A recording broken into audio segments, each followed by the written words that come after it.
Nó cũng chỉ hai giống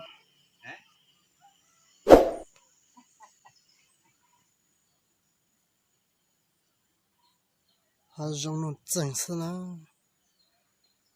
mình trên cái trên đáy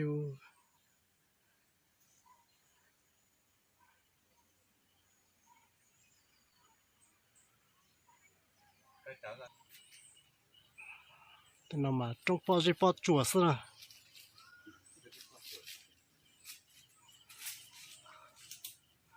mình tàu dạ chua taอยู่จุด bao sao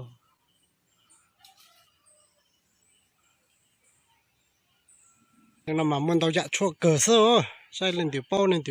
chua rồi lên từ khe bên nè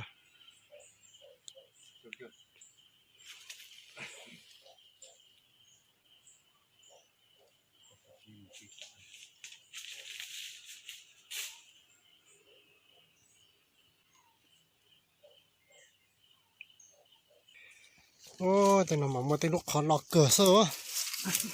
thì lúc còn đọc được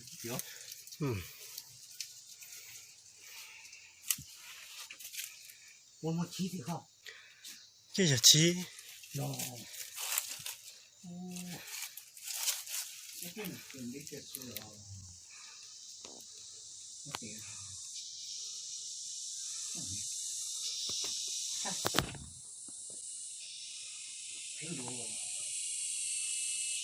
cho cái chi cái à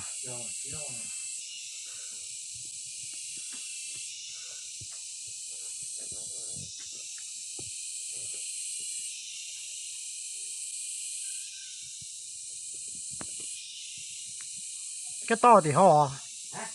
cái to là thì ho đấy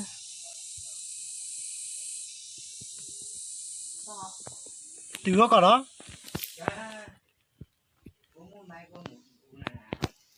mua máy trọ họ có từ là ba ô nó còn mà to cơ sao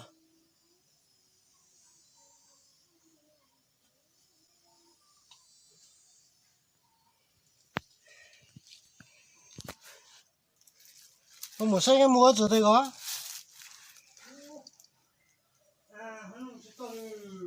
từ đó bây giờ qua sao một chỗ đâu đó nào hồi lúc khó mà mua chi ơi chi cho nó sợ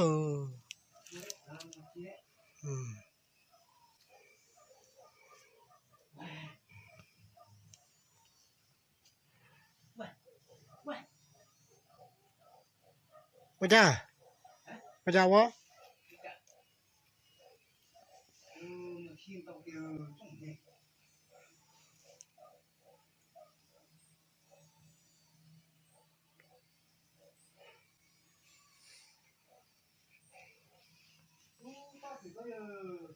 tao đâu bù hậu nữa ồ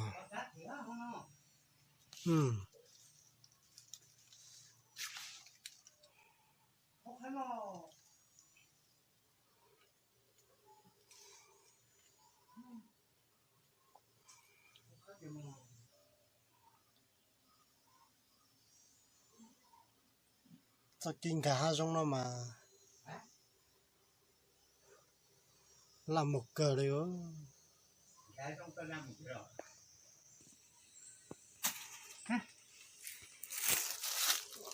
chi cô phu à này chi ơi giờ chi này này chúng một tiếng nữa mình phú tổ họ nó mà mình đọc cơ sao nào mình đọc kiểu gì này cháu nó nào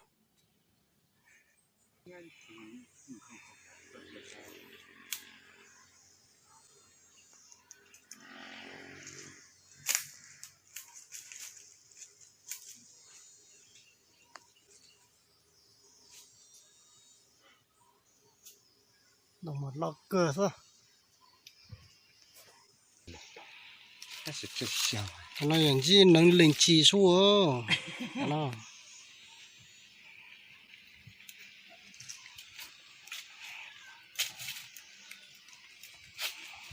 đã cho nó mà bót chùa sơ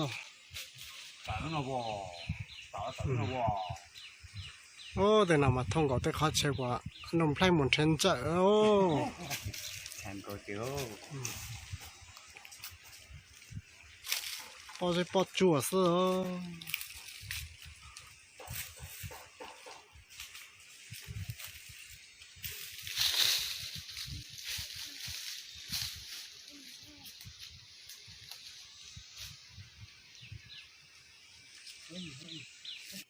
nào mà mua tới lúc họ to cỡ sơ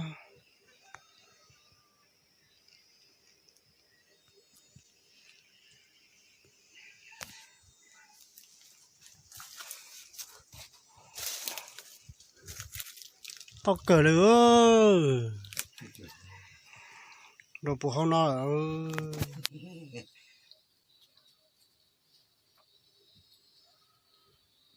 Hắn nó một tụt chó gì không? có thể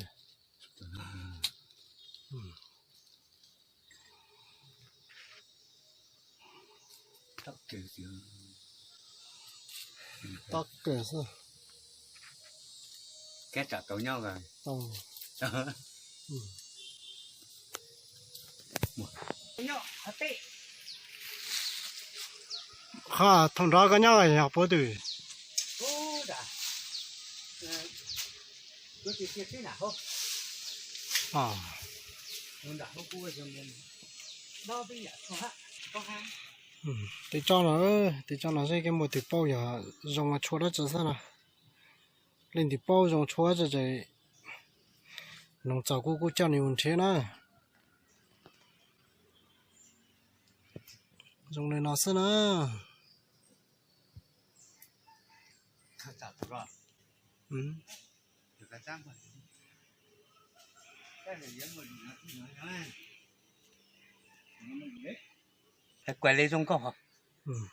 cho nó mà chỉ bao giờ nó chỉ sao rồi còn mà nó chỉ sao một lúc cỏ ha một lúc cỏ như nó nữa lúc cỏ như nó này xây à dùng dạ chua đó chứ mà này cho quả bột chua này nông cô tôi cho nên một thứ thì cho nó mà quyết định dùng chua sao thì cho thì sử dụng chỉ bao dùng chua đó chứ sao nó thì cái thì phong dừa này sao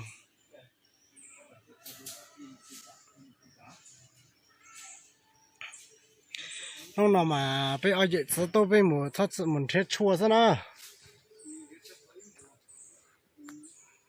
bây giờ mình chết chua sao什么都要做被子包哦，那呀，恁就包嘛，恁就开背呢。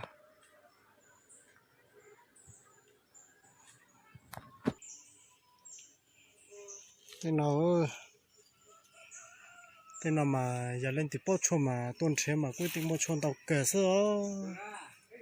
à thế nào mà trong chuột là sao được để cho mót rồi đó thế quyết định phong dừa tụi nó là tụi cho ớt gì nó nè tụi nó cho mót rồi nó là bây giờ tôi em mà chỉ trong một chết chua đó thế quyết định Không phải nói. cho đồng mặt lọt cờ sơ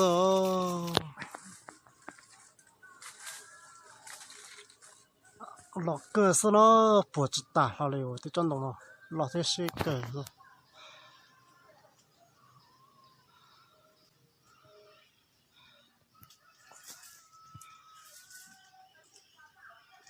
Cái kiểu như điện tử tiết cha luôn. ô nó một cho mắc cỏ lọt liều Rồi mắc ở lỗ đen. Chỉ như đi nữa nữa. cho nhung lý Mắc ở lỗ đen nữa nữa. Cậu cái trong một đó thích. giờ thì trồng nó nữa thì lấy đi quả dúa số Cho nó lấy rồi chúng mà.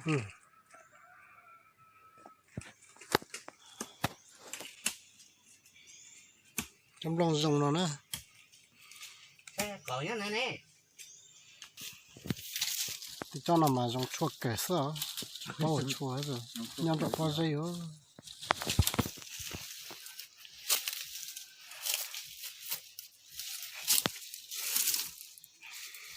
trên thì có bao chua cho rồi tôi là nông gia cũ nữa cũ cho nên muốn chơi một đôi một đôi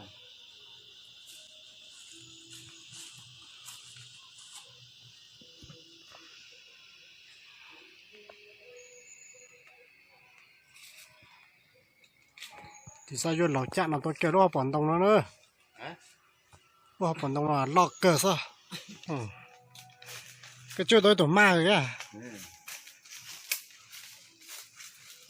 lọt trà sao chân đồng nó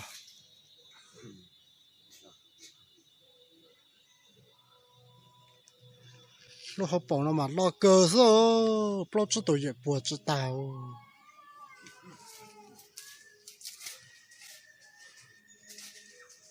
cho nó mà bây giờ cho nó hôn nâng linh chi nó cho nó mà hiếm cờ sao chỉ muốn cả tệ nâng linh chi mà cho nó mà hiếm cờ sao chơi cái gì không gì chỉ muốn cả tệ mà lên từ chỗ mà mùa sữa mà mặt lại gò muốn bỏ lên một tập kia ha thế mà thì cho trong này lo này để tua này để tuổi là cường cầu sữa là cường cầu đấy luôn luôn này đi tay vào đây nó ok tưng không mà mặt lại tưng hạt kẹo muốn lo chập lạiเลยnó tốt à lo chập lại là sẽ để cho cái địa phương gì lúc nướng linh chỉ nó mà lấy hai mà lúc nào mà dùng chua xe mòn chửi thế nào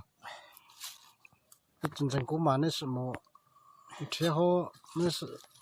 vào go tìm thấy mà nó hay à cho nó dùng chua cơ sao thế đó thế họ lo thế là chọn thật thế dùng câu trà sao nó dùng câu trà sao thế đó này sao